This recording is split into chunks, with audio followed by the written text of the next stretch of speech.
Assalamualaikum friends, welcome once again in our math class. I hope you all are good and fine. And now we are going to start this class with the exercise of 2.7. And as you know guys, we have discussed and we have solved 7 question of exercise 2.7 in last class, in previous class, alright. So now we are going to start this class with the question of 9, with the question number 9 of exercise 2.7. And question number 7 और question number 8 की अगर हम बात करें तो question number 7 मैंने solve करवा दिया था और क्वेश्चन नंबर 8 आप लोगों को होमवर्क में दिया था और question number 8 as similar as question number 6, question number 6 की तरह बिल्कुल सेम सिमिलर क्वेश्चन नंबर 8 है, वो आप लोगों ने खुद सॉल्व कर लिया होगा ही हो। और क्वेश्चन नंबर 9 भी बहुत सारे स्टूडेंट्स ने सॉल्व कर लिया था, क्योंकि क्वेश्चन नंबर 8 और क्वेश्चन नंबर 9 मैंने होमवर्क में दिया था, लेकिन क्वेश्चन नंबर 9 में दोबारा यहाँ पे सॉल्व करवा रहा हूँ क्योंकि हो सकता है कुछ बच्चों ने नहीं किया हो। ठीक है, तो क्वेश्चन नंबर 9 ज़रा देखिएगा क्या कह रहा है, पी की पावर ए अपॉन पी की पावर बी होल पावर ए प्लस बी माइनस सी। ठीक है, यहाँ पे पी की पावर बी अपॉन पी की power C B plus C minus ए और पी की पावर सी अपॉन पी की पावर ए होल पावर ए प्लस सी माइनस बी। अब यहाँ पे अगर आप देखें तो आपके पास बिल्कुल वही रूल और मेथड अप्लाई होने वाला है जो कि क्वेश्चन नंबर 6 और क्वेश्चन नंबर 8 में आप लोग सॉल्व करके आए हैं। ठीक है, बिल्कुल सिमिलर कि भाई ब्रैकेट के बाहर वाली पार्ट्स हैं, ब्रैकेट के अंदर वाली वैल्यूज़ पर अप्लाई होंगी, फिर इनको ब्रैकेट के अंदर बाहर पार्ट्स मल्टीप्लाई करें, फिर इनको क्या करें, सॉल्व करें। तो आइए बिल्कुल वैसे ही करते हैं और इंशाल्लाह कोई कन्फ्यूजन नहीं होगी क्योंकि क्वेश्चन नंबर 6 और क्वेश्चन नंबर 8 आप लोगों ने जो है सॉल्व किया है। तो अगर किसी ने वो नहीं जो है वो लेक्चर देखा तो go to the that lecture and पहले उसको देखें सही से, उसे सीखें। ठीक है, क्वेश्चन नंबर 6 पूरे 8 सॉल्व करें, फिर ये लेक्चर जो है वो अटेंड करिएगा, इसको दोबारा देखिएगा ताकि जो है वो आप लोगों को कोई कन्फ्यूजन ना रहे। ठीक है बेटे, तो अब ज़रा देखिएगा क्वेश्चन नंबर 9।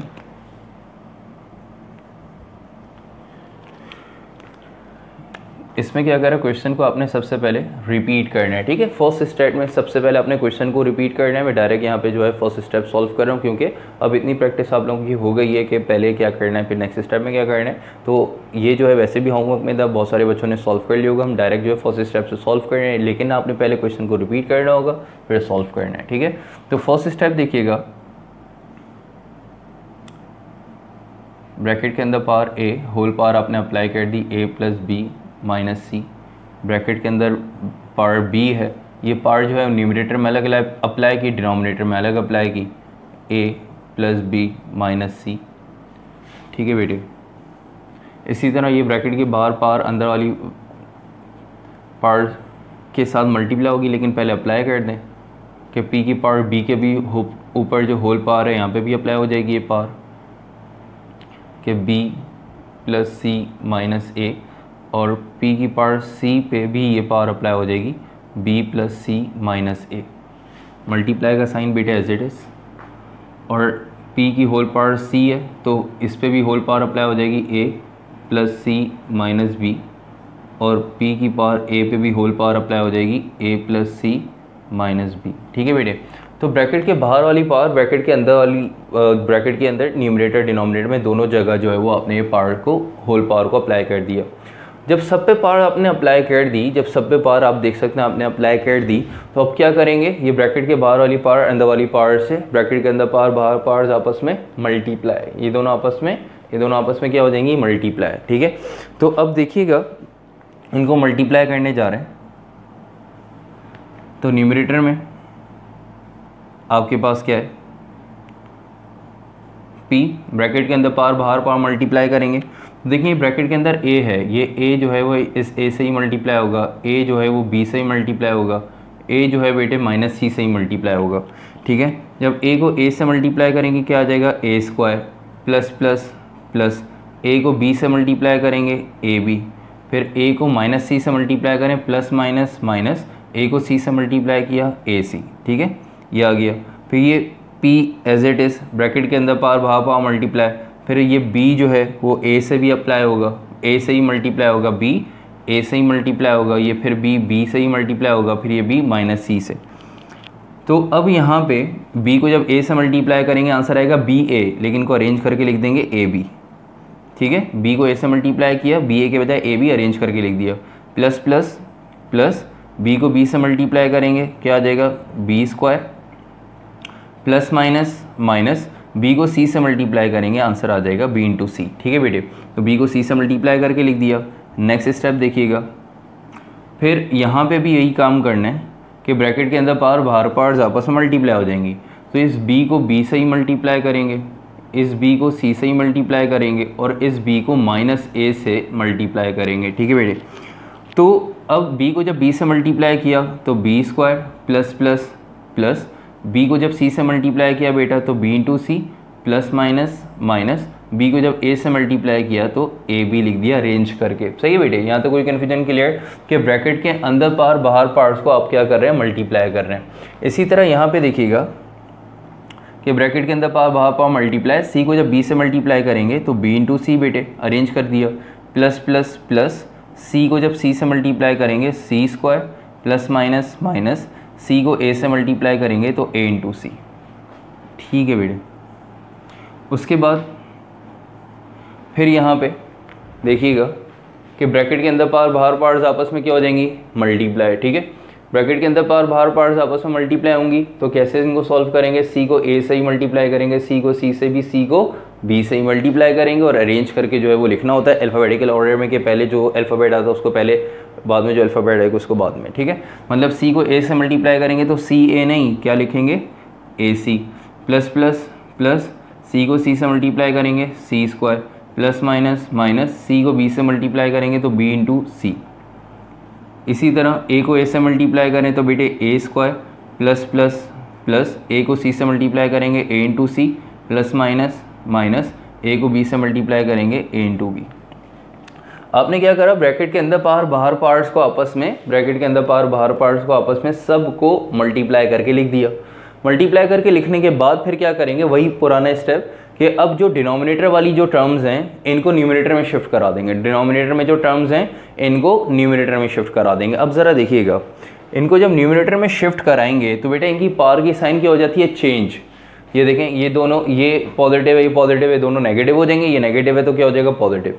ठीक है, ये दोनों पॉजिटिव है तो नेगेटिव और ये नेगेटिव है तो पॉजिटिव। तो पावर की साइन जो नेगेटिव है पॉजिटिव ऊपर जाने से और जो पॉजिटिव है वो नेगेटिव हो जाएगी। ठीक है, तो देखिएगा नेक्स्ट स्टेप में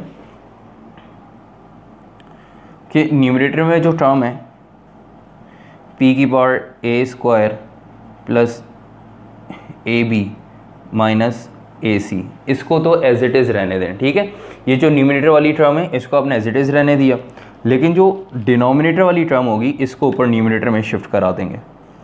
जब ऊपर में इसको लेके आए तो ये वैल्यू ऊपर आके क्या हो गई, मल्टीप्लाई, और क्या बन जाएगी अब ये वैल्यू, ज़रा देखिएगा। ये देखें, ये नीचे वाली डिनोमिनेटर वाली टर्म में लिखने जा रहा हूँ, p एज इट इज़ आ गया, इनकी पावर की sign change, A B positive तक क्या हो जाएगा, नेगेटिव, फिर b स्क्वायर पॉजिटिव तक क्या हो जाएगा, नेगेटिव, माइनस बी सी क्या हो जाएगा बेटे, प्लस बी इंटू सी।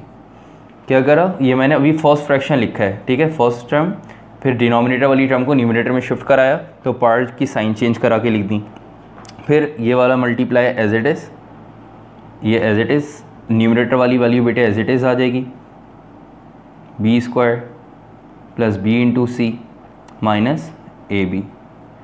ठीक है, तो न्यूमरेटर वाली टर्म एज इट इज़ आ गई। अब डिनोमिनेटर वाली टर्म, जब इस डिनोमिनेटर वाली टर्म को ऊपर लेके जाएंगे तो ऊपर आके वाली टर्म क्या हो जाएगी, मल्टीप्लाई। जब ये टर्म ऊपर आएगी तो ऊपर आके क्या हो जाएगी, मल्टीप्लाई, और ये टर्म क्या बन जाएगी, ज़रा देखिएगा। डिनोमिनेटर वाली टर्म लिख रहे हैं, डिनोमिनेटर वाली टर्म लिखने जा रहे हैं तो ये देखिए, ये दोनों पॉजिटिव हैं, b इंटू सी पॉजिटिव है, क्या हो जाएगा, नेगेटिव। ठीक है, फिर c स्क्वायर पॉजिटिव है, क्या हो जाएगा, ऊपर जाके नेगेटिव, और माइनस ए सी ऊपर आके प्लस ए सी। ठीक है, अब देखिएगा ये फ्रैक्शन जो है वो अब मैं लिख रहा हूँ, आगे नहीं लिख रहा, नीचे लिख रहा हूँ। तो आप लोगों ने भी ये करना होगा कि अगर स्टेप में आपके रजिस्टर्स में आगे जगह जो है वो ख़त्म हो जाए, नीचे नेक्स्ट जो है वो लाइन से कंटिन्यू करना है। और अगर आपने एक चीज़ नोट की हो, हर स्टेप से पहले इक्वल्स टू का साइन है। अब जब मैं इस फ्रैक्शन को सॉल्व कर लिया, इसको सॉल्व कर लिया, ये दो फ्रैक्शन सॉल्व कर लिए, इसको लिख लिया यहाँ पे, ठीक है, इसको लिख लिया यहाँ पे। अब इस फ्रैक्शन को सॉल्व करने जा रहे हैं। जब इस फ्रैक्शन को मैं लिखने जा रहा हूँ तो यहाँ पे आगे जगह नहीं लिख रहा है मेरे पास, नहीं लिख रहा, मैं नीचे लिख रहा हूँ। तो अब नीचे लिखूँगा तो ऐसा नहीं कि न्यू स्टेप होगा, न्यू स्टेप इस वजह से नहीं होगा क्योंकि हर स्टेप से पहले मैंने इक्वल्स टू का साइन डाला हुआ, आप लोगों ने भी डालना है, ताकि जब आप नेक्स्ट लाइन में इसको कंटिन्यू करें तो ऐसा नहीं एग्जामिनर नहीं समझे कि ये नेक्स्ट स्टेप है, क्योंकि हर स्टेप से पहले इक्वल टू का साइन है। यहाँ पे मैं अब इक्वल टू का साइन नहीं डालूंगा क्योंकि यही स्टेप कंटिन्यू है, ठीक है। तो अब जब ये आप इस फ्रैक्शन को सॉल्व करें तो मल्टीप्लाई का sign as it is, numerator वाली वैल्यू एज इट इज़ रहेगी, p के ऊपर पावर ac प्लस सी square minus B into C, ये टर्म एज इट इज़ रहेगी। और जो डिनोमिनेटर वाली टर्म है इसको जब न्यूमरेटर में शिफ्ट कराएंगे, जब डिनोमिनेटर वाली टर्म है इसको न्यूमरेटर में शिफ्ट कराएंगे तो ये इन सब की साइन जो है वो चेंज हो जाएगी। p as it is, A square positive है क्या हो जाएगा negative A square, plus A C क्या हो जाएगा बेटा माइनस ए सी, माइनस ए बी क्या हो जाएगा प्लस ए बी, ठीक है। आपने क्या करा, न्यूमरेटर वाली टर्म को मैंने देखें ब्लू से लिखा हुआ है एज इट इज़ आ गई, डिनोमिनेटर वाली टर्म जो हैं इनको मैंने रेड से लिखा है। जब ये ऊपर गई, ठीक है, जब ये ऊपर गई तो आप देख सकते हैं इनकी पावर की साइन जो है वो चेंज हो गई, ठीक है। इनकी पावर की साइन क्या हो गई, चेंज हो गई। और ये एक ही स्टेप है पूरा, सही है, पूरा एक ही स्टेप है। हर स्टेप से पहले इक्वल टू का साइन है, यहाँ पे इक्वल टू का साइन नहीं डाला, इसका मतलब यही स्टेप कंटिन्यू है। अब देखें सबकी बेसिस सेम है, P P P P P into P, सबकी बेसिस सेम है लेकिन पार्ट्स जो हैं वो डिफरेंट है। तो जब बेसिस सेम हैं और मल्टीप्लाई हो रही हैं, तो बेटे जब बेसिस सेम हो और मल्टीप्लाई हो रही हैं तो जब पावर्स ऐड हो रही है तो ऐड करा देंगे, और जब सब्ट्रैक्ट हो रही होंगी तो क्या करा देंगे, सब्ट्रैक्ट करा देंगे, ठीक है। नेक्स्ट स्टेप देखिएगा। तो अब क्या करेंगे, बेस को एक दफ़ा लिखिए, सारी पार्ट्स एक साथ लिख लेंगे, सही है। अच्छा जी, देख लें नेक्स्ट स्टेप। अब बेस को एक दफ़ा लिखेंगे, बेस को मैंने एक दफ़ा लिख दिया नेक्स्ट स्टेप में, और सारी पार्ट्स जो हैं वो एज इट इज़ आ जाएंगी, ठीक है। तो सबसे पहले क्या है, a square plus A b minus A c, ठीक है। उसके बाद देखें माइनस ए b plus B square minus ए b plus B square, sorry minus ए बी माइनस बी स्क्वायर, फिर उसके बाद प्लस बी इंटू सी, फिर आपके पास ये देखिएगा ये टर्म आपके पास क्या है, बी स्क्वायर, कोई साइन नहीं है, प्लस का साइन है तो plus B square plus B into C minus ए बी, फिर आपके पास माइनस बी इंटू सी, फिर आपके पास माइनस सी स्क्वायर, फिर प्लस ए सी, फिर आपके पास जो पावर है प्लस ए सी, यहीं नीचे लिख लेते हैं,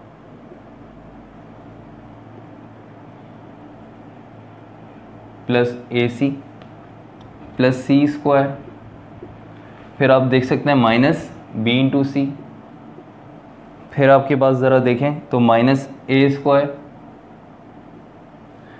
माइनस ए सी प्लस ए बी, ठीक है।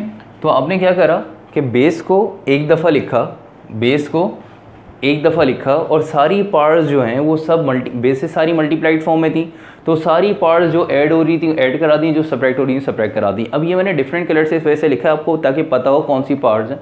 पहले मैंने वाली पार्ट्स लिखी, फिर ये लिखी, आप लोग ने एक ही सब पेन से करना होगा काम आप लोग की, क्योंकि प्रैक्टिस हो जाएगी अभी, क्योंकि आप लोग ज़रा देखें और क्योंकि अब आप लोग स्क्रीन पर पढ़ रहे हैं तो बहुत सारा जो है वो फिज़िकली क्लासेस नहीं है, तो इस वजह से जो है वो स्क्रीन पे पढ़ना और फिज़िकली यहाँ पे क्लास लेना बहुत टोटली डिफरेंट काम है। तो अब यहाँ पे जब स्क्रीन पे पढ़ रहे हैं तो इस वजह से जो है वो हमें बहुत ज़्यादा कंसाइज होके, बहुत ज़्यादा वाइड जाके, बहुत ज़्यादा नैरो जाके आप लोगों को जो है वो डीप में जाके थोड़ा सा बताना होता है, ताकि आप लोगों को किसी पॉइंट पे कोई कन्फ्यूजन रहे ना, क्योंकि क्वेश्चंस हैं तो क्वेश्चंस आप लोग पूछेंगे उसके आंसर तो मिल जाएंगे, लेकिन उसका फिर प्रोसेस के सामने नहीं है, फ़ौरन आंसर नहीं मिलता, क्लास के एंड पे मिलता है, कब रिप्लाई होता है, तो ये सारी चीज़ें जो है वो मैटर करती हैं। तो इस वजह से जो है वो ज़रा देखिएगा बोर्ड पे, ठीक है। तो अगर यहाँ तक कोई कन्फ्यूजन है तो कमेंट बॉक्स में जाएँ, चैट बॉक्स में जाएँ, वहाँ पे लिख दें, ठीक है। लेकिन इंशाल्लाह कोई प्रॉब्लम नहीं होगी, आपने सारी पार्ट्स को एक साथ ही है वो यहाँ पे लिख दिया, ठीक है। अब जो है वो अब इनको हम देख लेते हैं, इसको सॉल्व करते हैं। जब सारी पार्ट जो है आपस में ऐड सब्ट्रैक्ट हो रही हैं तो अब यहाँ पे क्या करना है, तो जो आपको पता है कि अगर पार्ट एक पॉजिटिव और नेगेटिव हो तो कैंसिल हो जाती हैं सेम पार्ट। जैसे ए स्क्वायर यहाँ पे पॉजिटिव है तो ए स्क्वायर पॉजिटिव है तो देखेंगे ए स्क्वायर कहीं नेगेटिव है, बिल्कुल है, ये रहा ए स्क्वायर पॉजिटिव और ए स्क्वायर नेगेटिव कैंसिल हो गया। फिर ए भी यहाँ पे पॉजिटिव है, ठीक है, और फिर ए भी यहाँ पे नेगेटिव कैंसिल हो गया। Minus A C plus A सी ये कैंसिल हो गया, ठीक है। इसी तरह माइनस बी स्क्वायर से प्लस बी स्क्वायर कैंसिल हो गया, plus b c minus B into c cancel हो गया बेटे, प्लस बी इंटू सी, फिर आपके पास minus B into c cancel, minus ए बी और ये प्लस ए बी कैंसिल, इसी तरह माइनस सी स्क्वायर प्लस सी स्क्वायर कैंसिल, ठीक है, इसी तरह प्लस ए सी और माइनस ए सी कैंसिल। आप देख सकते हैं सारी पार्ट्स यहाँ पे आपस में पॉजिटिव और नेगेटिव कैंसिल हो गई, ठीक है। जब सारी कैंसिल हो गई तो जिस तरह से मैंने बताया था 2 - 2 जो है वो पॉजिटिव 2 नेगेटिव 2 कैंसिल हो गया, आंसर 0। इस वजह से सारी पार्ट्स जो है वो इसी तरह कैंसिल हो गए, सबका आंसर क्या आ जाएगा 0, और anything raise to the power 0 equals to 1, ठीक है। ये हम लास्ट क्लासेस में डिस्कस कर चुके हैं कि अगर किसी बेस के वो पावर अगर 0 हो जाए तो उसका मतलब किसके बराबर है, 1 के बराबर, और ये आपके पास फाइनल क्वेश्चन नंबर 9 का आंसर आ गया, ठीक है बेटे। तो आप लोग देख सकते हैं, ठीक है, इसको कॉपी करें तो आई होप कोई कन्फ्यूजन आप लोगों को होगी नहीं। तो आप लोग देख सकते हैं आप लोगों ने किसी ने सॉल्व किया इसको, एंड में सारी पावर कैंसिल करने के बाद आंसर जो है वो 0 आ गया पावर का। तो anything raise to the power 0 equals to 1, और ये फाइनल आंसर आ गया। इंपॉर्टेंट क्वेश्चन में से है एक क्वेश्चन, ये क्वेश्चन नंबर 8, क्वेश्चन नंबर 6, 7, 8, 9 एक ही तरह के क्वेश्चन है, बताया था चारों के आंसर जो है वो 1 ही आते हैं। तो क्वेश्चन नंबर 9 भी आप लोगों ने यहाँ पे सॉल्व कर लिया, ठीक है बेटा। इसको देखें, कॉपी करें, फिर हम आगे चलते हैं नेक्स्ट क्वेश्चन की तरफ, क्वेश्चन नंबर 10, ठीक है। अच्छा जी, क्वेश्चन नंबर 10 भी इंपॉर्टेंट क्वेश्चन में से ही क्वेश्चन है।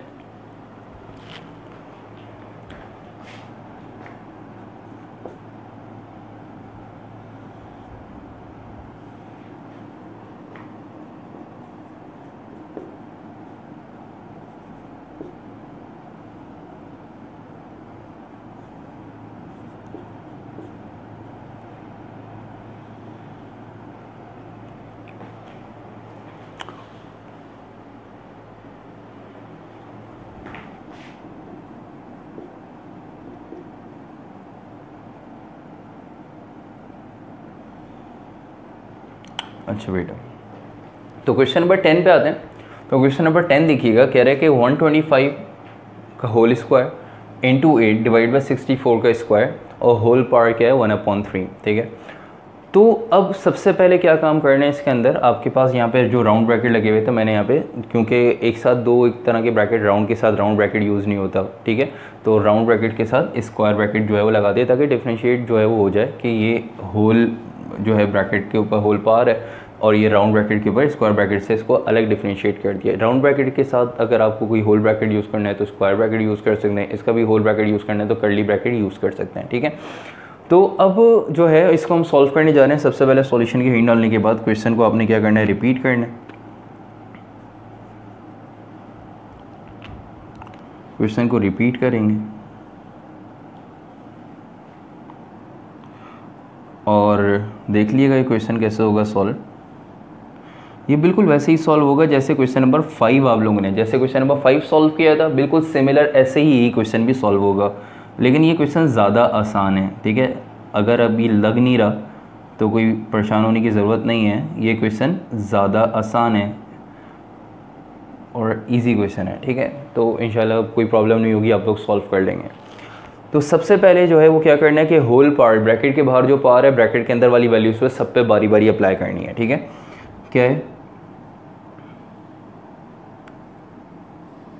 जब पावर अप्लाई करेंगे तो ये स्क्वायर ब्रैकेट हटा सकते हैं, रिमूव कर सकते हैं, क्योंकि ब्रैकेट हटाएंगे तो पावर अप्लाई करेंगे। जब ये 1/3 पावर 125 पे आएगी तो इसके बाद पहले से पावर है, ब्रैकेट के अंदर पावर बाहर पावर मल्टीप्लाई 2 1 2 हो जाएगी। तो इसका मतलब 125 की होल पावर क्या हो जाएगी 2/3। 125 के ऊपर पावर क्या आ गई 2/3। इसी तरह ये पावर 8 पे भी अप्लाई होगी और 8 की होल पावर क्या हो जाएगी 1/3, और ये 1/3 पावर नीचे डिनोमिनेटर में भी जाएगी तो 64 की पावर हो जाएगी 2/3, ठीक है। तो आपने क्या करा, ये जो होल पावर है ये आपने सब पे अप्लाई कर दी, न्यूमरेटर और डिनोमिनेटर में सारी वैल्यू पे अप्लाई कर दी, ठीक है। तो ब्रैकेट ओपन किया, ब्रैकेट ओपन करके होल पावर जो है वो तीनों जो है ब्रैकेट के अंदर वाली टर्म्स पे अप्लाई कर दी आपने। तो 125 का स्क्वायर था तो पहले से पावर थी इसके ऊपर, तो ब्रैकेट के अंदर पावर बाहर पावर मल्टीप्लाई, तो न्यूमरेटर में 2 है, न्यूमरेटर में 1, तो 2 1 से 2, तो होल पावर 125 की क्या आ गई 2/3। तो इसी तरह 8 के ऊपर होल पावर क्या आ गई 1/3, और 64 का स्क्वायर था। जब ये पावर 1/3 आपने अप्लाई की तो 64 की होल पावर 2 1 2, तो 64 की होल पावर क्या हो जाएगी 2/3।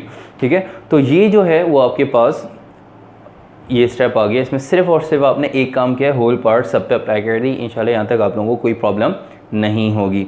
आगे चलते हैं नेक्स्ट स्टेप पे। तो देखिएगा बेटा,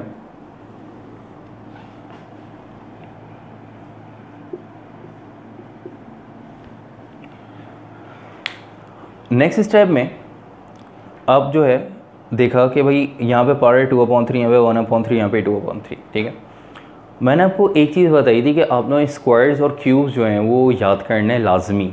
ठीक है, स्क्वायर्स और क्यूब्स जो हैं वो आपने याद करने, 2 से लेकर 20 तक के स्क्वायर और एटलीस्ट जो हैं वो 2 से 10 तक के क्यूब्स जो हैं वो याद होने चाहिए, ताकि आपको कोई प्रॉब्लम ना हो फॉरन जो है वो सोल्यूशन में।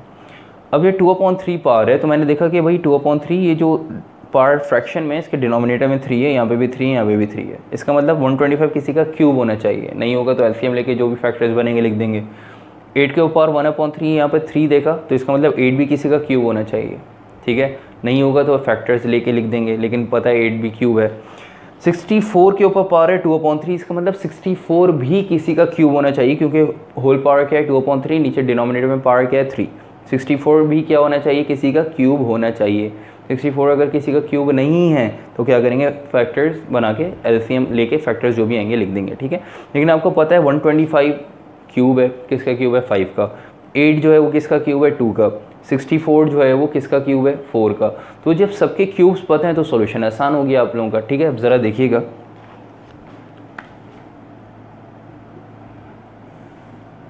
वन ट्वेंटी फाइव जो है वो किसका क्यूब है बेटे 5 का। तो 125 की जगह 5 का क्यूब होल पावर 2/3। फिर 8 जो है वो किसका क्यूब है 2 का, तो 8 की जगह 2 का cube whole power 1/3 as it is. 64 किसका क्यूब है 4 का, whole power 2/3 as it is. ठीक है बेटा, whole power 2/3 as it is. अब क्या करेंगे नेक्स्ट स्टेप में कि भाई ब्रैकेट के अंदर पावर बाहर पावर जब मल्टीप्लाई हो रही है तो देखें न्यूमरेटर डिनोमिनेटर में सेम वैल्यू है। 3 से 3 कैंसिल, 3 से 3 कैंसिल, 3 से 3 कैंसिल। जब पार्ट्स ब्रैकेट के अंदर पावर बाहर पावर मल्टीप्लाई हो रही है तो न्यूमरेटर डिनोमिनेटर में अगर पार्ट्स की वैल्यू सेम है, जैसे 3 और 3, 3 और 3, 3 और 3, तो पार्ट्स की से पार्ट्स क्या हो जाएंगी कैंसिल। कैंसिल होने के बाद आपके पास आंसर क्या आ जाएगा 5 का स्क्वायर और 2 के ऊपर पावर कुछ नहीं तो 2 एज इट इज़, मतलब 1 बचा तो 2 एज इट इज़ रहने देंगे। यहाँ पे 4 के ऊपर पावर क्या आ गई स्क्वायर, 4 का स्क्वायर। नेक्स्ट स्टेप 5 का स्क्वायर बेटे 25 इंटू 2 एज इट इज़। 4 का स्क्वायर क्या है 16। अब इनको सॉल्व कर लें कि भाई 2 1 2 8 16, तो आपके पास 2 और 16 एक टेबल में आते हैं, तो आपने जो है वो क्या करा 2 और 16 को सॉल्व कर लिया। तो न्यूमरेटर में आपके पास आ गया 25 और डिनोमिनेटर में आ गया 8।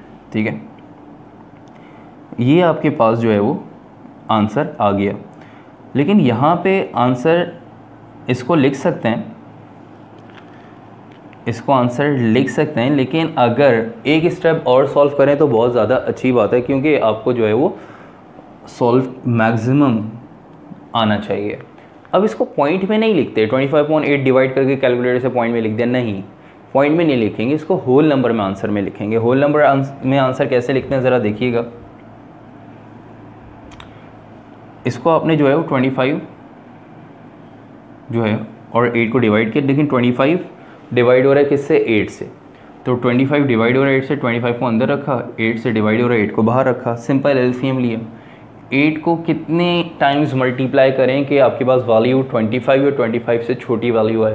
8 के टेबल में 25 तो आता नहीं है, तो 25 से नियरेस्ट वैल्यू कौन सी है देखिएगा 8 3 24। ठीक है, तो जब इनको माइनस किया तो आंसर क्या आ गया नीचे 1 आ गया। सही है, अब इसको सॉल्व किया, सॉल्व करके आंसर 8 को 3 से मल्टीप्लाई कर 24 माइनस करके रिमाइंडर आपके पास क्या बन गया 1। अब होल नंबर में आंसर लिखने का तरीका देखें। होल नंबर में आंसर कैसे लिखते हैं, क्योंकि बहुत सारे बच्चों को यही कन्फ्यूजन होती है कि होल नंबर में आंसर कैसे लिखें। ठीक है बेटा, ज़रा देखिएगा होल नंबर में आंसर कैसे लिखेंगे कि आपके पास देखें जो वैल्यू डिनोमिनेटर में थी ना, जो वैल्यू डिवाइड हो रही थी वो तो डिवाइड वाली वैल्यू तो एज इट इज़ रहेगी, जो वैल्यू डिवाइड हो रही थी वो तो बेटा एज इट इज़ रहेगी, ठीक है। और जो रिमाइंडर बचेगा ना, जो रिमाइंडर बचेगा उसको सबसे, जो नीचे वैल्यू बच रही है उसको ऊपर लिख देंगे, जो रिमाइंडर बचेगा उसको ऊपर लिख देंगे, और जो आंसर आए ऊपर या साइड में जो भी आपके पास आंसर आए उस आंसर को यहाँ पे होल नंबर में लिख देंगे, और ये आंसर आ गया, ठीक है। होल नंबर में आंसर लिख दिया, 3 होल नंबर 1/8, 3 होल नंबर 1/8, ये आपके पास क्या आ गया, आंसर आ गया, ठीक है। तो आपने होल नंबर में आंसर कैसे लिखा कि पहले तो डिवाइड सिंपल सीख लिया कि डिवीजन किस तरह से, फिर जो वैल्यू डिवाइड हो रही थी डिनोमिनेटर में थी वो डिनोमिनेटर में रहेगी, और जो नीचे आंसर में जो रिमाइंडर बचा, ठीक है, सॉरी जो रिमाइंडर बचा वो रिमाइंडर सबसे ऊपर आ जाएगा, और जो आपके पास आंसर में वैल्यू आ रही थी, ठीक है, वो आपने जो है वो होल नंबर में लिख दी, और ये आपके पास जो है वो फाइनल आंसर आ गया। आई होप यहाँ तक आप लोगों को कोई कन्फ्यूजन नहीं होगी। और ये आपके पास फाइनल आंसर आ गया। अब बच्चों का क्वेश्चन आप लोगों का, सर यहाँ तक आंसर छोड़ेंगे तो कोई नंबर कटेगा, तो बेटे मैक्सिमम सॉल्यूशन जो है वो की तरफ जाना चाहिए, ठीक है। 5 नंबर का क्वेश्चन है तो आपको यहाँ तक सॉल्व करना है लाजमी, ठीक है। तो यहाँ तक हो सकता है कि एग्जामिनर कुछ ना कहे, हो सकता है कोई एग्जामिनर जो है वो मार्क्स काट लेगा कि भाई इसने फाइनल होल नंबर में आंसर नहीं लिखा, मैक्सिमम सॉल्यूशन की तरफ नहीं गया। तो कोशिश ही करनी है कि क्वेश्चंस को जितना ज़्यादा से ज़्यादा सॉल्व कर सकें। हाँ, पॉइंट में आंसर नहीं लिखना है, होल नंबर में और या फ्रैक्शन में आप आंसर छोड़ सकते हैं, ठीक है। तो आप लोगों की मर्ज़ी, यहाँ तक करें, लेकिन यहाँ तक करें तो ज़्यादा बेहतर है, ठीक है। चलें, बस यहाँ तक क्लास को एंड करेंगे क्वेश्चन नंबर 10। क्वेश्चन नंबर 12 से नेक्स्ट क्लास स्टार्ट करेंगे। क्वेश्चन नंबर 11 जो है वो भी देख लेंगे। क्वेश्चन नंबर 10 पे यहाँ पे क्लास एंड कर रहे हैं, तो अब 11, 12 और ऑनवर्ड जो क्वेश्चन इंशाल्लाह नेक्स्ट क्लास में कंटिन्यू करते हैं। अपना ख्याल रखिएगा, टेक केयर, अल्लाह हाफिज़।